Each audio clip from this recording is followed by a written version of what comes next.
The plastic tote in my hand slid against my hip as I froze at the edge of the driveway. My suitcase sat on the lawn like it had been tossed, not placed, half unzipped, one wheel twisted sideways. A framed photo lay beside it, face down in the grass. The back was familiar. I didn't need to turn it over to know which picture it was. Rena leaned in the doorway with her arms folded across her chest, like she'd been waiting for applause. "We need your room for the baby," she said flatly. "Your things are out here. You should go." I looked past her. Mateo was inside, standing near the kitchen arch. He didn't look surprised. He didn't even look up. Just stared at the floor like he was waiting for something to pass. "Say something," I said, my voice quieter than I intended. He didn't. I'd only been here 6 months. When my lease ended, I'd asked if I could stay for a little while, just until rent prices settled, or I found something with a private bath. I'd helped with groceries, utilities, cooked dinners, watched their dog when they were out late. I kept my boxes neat in the closet. I wasn't in their way. Apparently, I was in their future. I knelt by the suitcase, brushing away a wet leaf from the fabric. The zipper was stuck. One of my slippers dangled from the side like an afterthought. I reached for the photo. The glass had cracked through the center, right between my husband's eyes and mine. I didn't cry. I stood up, turned back toward the house. "I just need my file box." Rena narrowed her eyes. "There's nothing of value in there. That's not for you to decide," I said, stepping past her. Her perfume lingered in the hallway, heavy and sweet. "It didn't belong to this house." "Not really." I walked straight to the storage room, careful not to look around too much. I didn't want to give anything the power to hurt. I knew what I came for. And I knew what stayed locked. The doorknob stuck for a second before it gave way, the storage room sighing open, like it didn't want me back. The air inside was stale and too warm, thick with dust, and the smell of something artificial, like they'd tried to cover it up with scented dryer sheets. Most of my things had been shoved against the far wall. Not packed, just stacked. My folded quilts were sagging beneath a crooked pile of boxes labeled Holiday. One of them still had my handwriting on the side from years ago: spring bulbs, porch lights, spare chargers. Under a mess of throw pillows and mismatched linens, I saw the edge of something gray. I crouched down and pulled. The metal scraped tile. It was still there. My lockbox. Same dent in the corner from when we moved in 28 years ago. Same handle, same weight. I flicked the latches open one at a time and lifted the lid. My husband's trust documents, the deed to the house, our joint account papers, my power of attorney. All of it, original, notarized, untouched. Not the photocopies I'd given Mateo last year when he said he wanted to streamline things. He called it helpful. But it hadn't been kindness. It had been set up. I closed the box and stood up slowly, letting the weight of it settle into my arms. It didn't feel heavy. When I stepped into the hall, Rena was there standing with a mug in hand, like it was just another Thursday. She looked at the box. "That's not yours," she said. I didn't flinch. "It's not yours either." She didn't try to block me. Maybe she didn't believe I'd do anything. Maybe she thought I couldn't. I walked past her, past the front door, down the walkway, suitcase, still where I'd left it. I picked it up with one hand and waved down the first cab I saw. No goodbyes. No explanation. Only when the driver looked at me in the mirror and asked, "Where to?" did my voice catch for a second. Someplace quiet, I managed. Someplace where I could open the box without being watched. The room above the bakery was smaller than I'd pictured. Just a twin bed, a cracked dresser, and a narrow window that caught the smell of cinnamon rolls every morning. It was warm, quiet, and most importantly, mine. I set the lockbox on the bed and opened it again, slower this time. The papers looked the same as they had years ago, but now each one carried a different kind of weight. I laid them out in rows, smoothing the edges, reading each line aloud to myself like scripture. The trust was clear. My husband had placed the house in it before he passed, naming me the sole living trustee. The property wasn't to be touched, not sold, not transferred until I was gone. And yet they'd tried. I opened my email. Junk folder flooded. There it was, a confirmation from a listing site. Mateo and Rena had uploaded photos of the house, descriptions, spacious layout, family ready. They'd used my address but swapped out the contact details. Quiet like termites.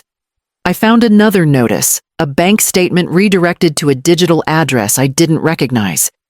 They were trying to turn me invisible, but I'd signed every one of these documents in blue ink.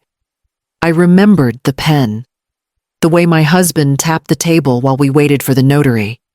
They thought I'd forgotten, like I was a couch they could move out of the way. I called Sheila. Her voice was just like her father's firm kind. "Do you still have access to your dad's archives?" I asked. "Always," she said. "What did they do?" "Nothing yet," I replied, "but they're about to." She told me to document everything, save screenshots, photograph my belongings, log dates, calls, even silences. It didn't have to be a war, she said, but it had to be real. So I started writing. May 12th, suitcase on lawn. May 13th, Rena listed house online. May 14th, power of attorney still in my possession. I wasn't going to fight. I was going to prepare. And when the time came, they wouldn't see me coming. The first message came through just after midnight. "You overreacted." By morning, there were more. "It's not eviction, it's family planning." Then, "We're sorry you took it that way."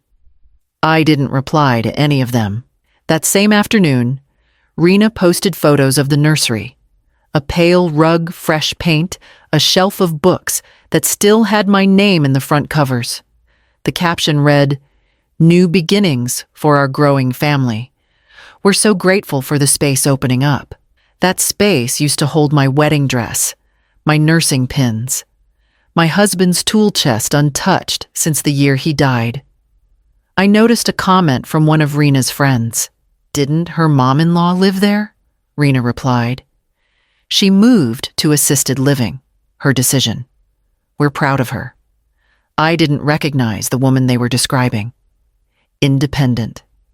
Yes, but I never asked to leave. They decided. They forced. And now they were rewriting. I checked my phone one more time. No missed calls, no new texts. Just one final alert: my number had been blocked. They wanted me silent, erased, just like they had with the room. But I wasn't gone.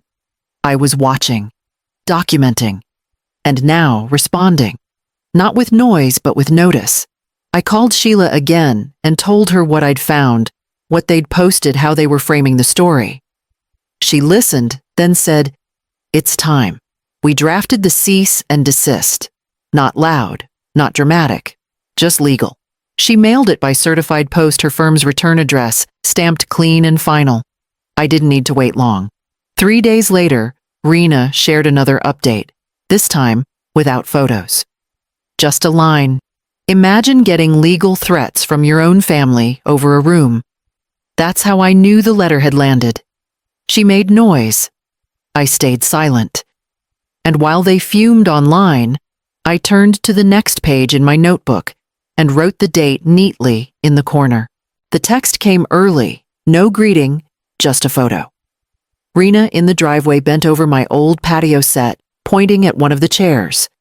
A man stood across from her holding his wallet. The message read, "Thought you should see this." I stared at the image for a long time. The furniture wasn't new, but it had belonged to me and Martin. We bought it the summer he got promoted, spent afternoons drinking coffee and tracing plans for our retirement. Now she was pawning it off like junk. The caption from the neighbor said Rena had told the buyer, "New baby, new space." She didn't know the swing set next to it was listed in the trust inventory. Or maybe she didn't care. I printed the photo, slid it into a folder labeled "Sale Attempts," and made a note in my logbook. A day later, I got a call from a consignment shop in town. Someone dropped off an antique mantel clock, the man said.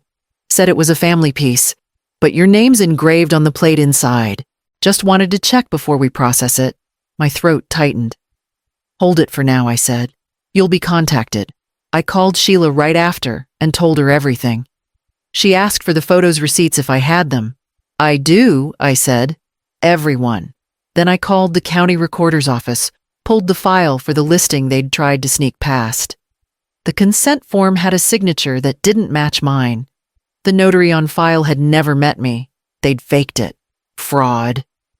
Sheila's voice didn't waver. We're ready, she said. We'll file for recovery and damages. Quietly but firmly. I wasn't angry. Not anymore. That stage had passed. Now I was precise. If they wanted to live like owners, they'd learn what that meant. Taxes, fines, and consequences. And soon, a letter would arrive that couldn't be ignored. I didn't need to stand on the porch or watch it unfold. The law firm took care of the delivery just as Sheila promised. Everything filed, signed, notarized. Clean, quiet, legal. The deputy sheriff arrived mid-morning. I heard later that Rena had been in the middle of folding baby clothes when the knock came.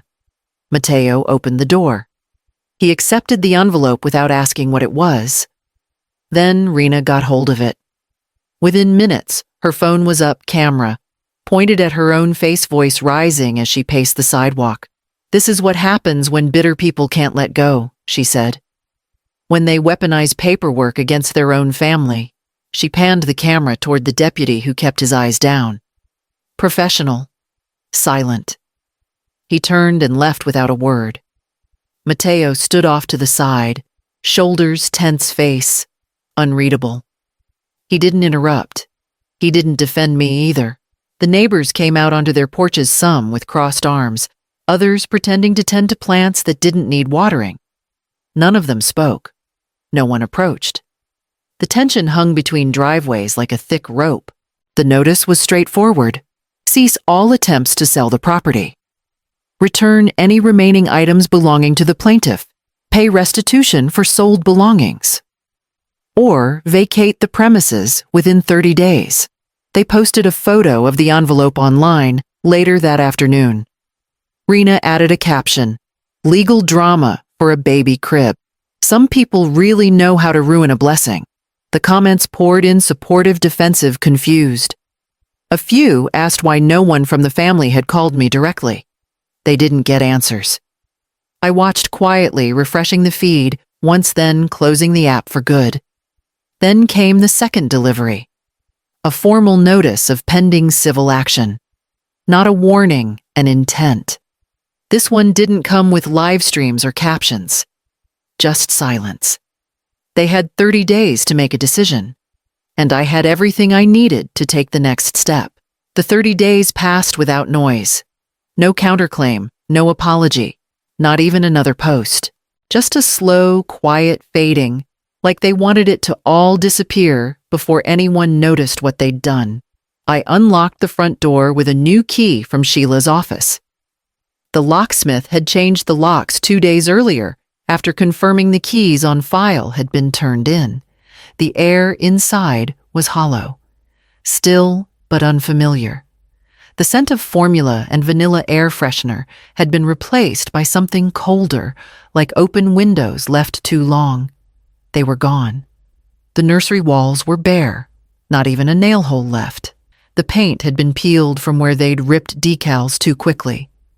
The floor still had scuffs from the rocking chair I never sat in. The guest room, my room, was stripped clean. No curtains, no photos. My dishes sat in boxes on the kitchen counter untouched since the day I left. One still had a sticky note on top in Rena's handwriting, garage sale. Maybe Sheila arrived a few minutes later, her assistant already setting up a camera. We walked through each room slowly. I pointed. They documented. The patio chairs missing. The antique clock gone. The linen set from Martin's mother sold online receipt, saved in my logbook. Every item had a paper trail. Every lie had a timestamp. We didn't file charges. That wasn't the point. But the restitution order remained, and it would be enforced. They'd pay back every dollar, every object, every line crossed. Not because they were sorry, not because they admitted fault, but because they had to. After Sheila left, I sat at the edge of the guest bed. My suitcase was still zipped. I didn't unpack. Not yet. I walked the hallway slowly, hand trailing the edge of the wall, like I was learning it all over again. The house didn't feel the same. The quiet had a different shape now. Not warm, not cold. Just paused. Like something waiting to return. Or be rebuilt? And in that pause, I opened the back door and stepped out into the yard. 2 weeks passed without a sound. No calls. No visits. No footsteps on the porch. Just wind and the creak of wood settling into the quiet. Then came the envelope, no return address, just my name, carefully written in the handwriting I used to help him practice when he was 9. Inside was a folded page, torn from a legal pad. The kind I used to leave on the counter with grocery lists and reminders. Mom, we didn't mean for things to go that way. It just got overwhelming. The pregnancy, the space, everything changing. Rena didn't mean harm. She just panics when things aren't in order. I should have said something when things got tense. I should have spoken up before it turned into all of this. Maybe if we'd all just talked more. Anyway, I hope you're okay. There was no, I'm sorry. No ownership. No mention of the furniture, the forged listing, the way they sold things they didn't own. Just vague discomfort wrapped in nostalgia. I folded the letter back and placed it in the drawer next to the bed. I didn't tear it. I didn't reply. I didn't let myself pretend it was enough. A man who lets his wife throw his mother out onto the lawn and says nothing is not a boy who forgot to call. He's a grown man who chose silence over discomfort. That's not a mistake. It's a decision. And I was done making peace with decisions that erased me. I opened the file drawer and added a copy of the letter to the folder. Another piece for the record, not because I needed it for court, but because it was part of the story. He sent words. I sent none. And somehow, that felt louder than anything I could have said back. I stood up, closed the drawer, and walked into the kitchen. The morning sun had just started to light the floor, soft and even. I hadn't noticed it like that in years. There was still work to do. But first, I wanted to see what had survived the winter in the garden. The house didn't echo anymore. It breathed. No footsteps but mine. No background noise from someone else's life spilling over into mine. Just the quiet shuffle of routine returning one piece at a time. I didn't decorate. Not yet. I dusted, patched, swept. Replaced the broken glass in the picture frame that had landed on the lawn. Hung the wind chimes out back where Martin had fixed the hook last spring before everything fell apart. The swing set stayed. I cleaned it off and oiled the hinges. It made a soft creak in the wind, familiar, not mournful. The neighbors began to drift back. Not all at once. A wave across the fence. A pie left in a paper bag on the porch. Some came to ask quietly how I was doing. Others offered a helping hand, though they hadn't before. I didn't give speeches. I didn't relive the story. I answered with small things, blooming herbs in the planter box, the porch light left on the sound of the back gate clicking shut behind me as I returned from a morning walk. They watched. I let them. There were no announcements, no declarations. Just me. In my house. Again. I wasn't there to reclaim space with a banner or a battle cry. I was just there. And that was enough. The bed stayed made. The dishes got done. I watered the plants again. The ones they'd ignored had managed to survive somehow, like they were waiting for me. I started writing again in the evenings. Not lists, not legal notes, just thoughts. I didn't need an audience. I wasn't telling the story for them. I was reminding myself that silence isn't emptiness. It's what makes space for peace to return. One afternoon, I found an old scarf of mine stuffed in the back of the coat closet. It still smelled faintly of cedar and air from an October 2 years ago. I draped it over the banister and stood for a moment, listening. The house didn't ask for anything, and neither did I when the doorbell rang. The metal box sits on the bottom shelf of my bedroom closet, right where I placed it the day I came back. Still locked. Untouched. I haven't opened it since. I don't need to. I know what's inside trust papers, legal affirmations, the proof of what was always mine. But proof doesn't matter as much when you no longer feel the need to prove. The file has done its job. It drew the lines, protected the borders, held the ground when my voice alone wasn't enough. Now it stays tucked away, not forgotten, but finished. Each morning, I walk the garden before the sun rises fully. The soil is still soft from last night's rain. I lean down and press my fingers into it, checking what needs turning, what's ready to bloom. No one watches me. No one rushes me. There are no comments about how I spend my time or what I plant where. The swing creaks gently behind me. A bird settles on the fence. The wind chimes stir once, then fall silent again. The house stands behind me, same beams, same windows, same paint.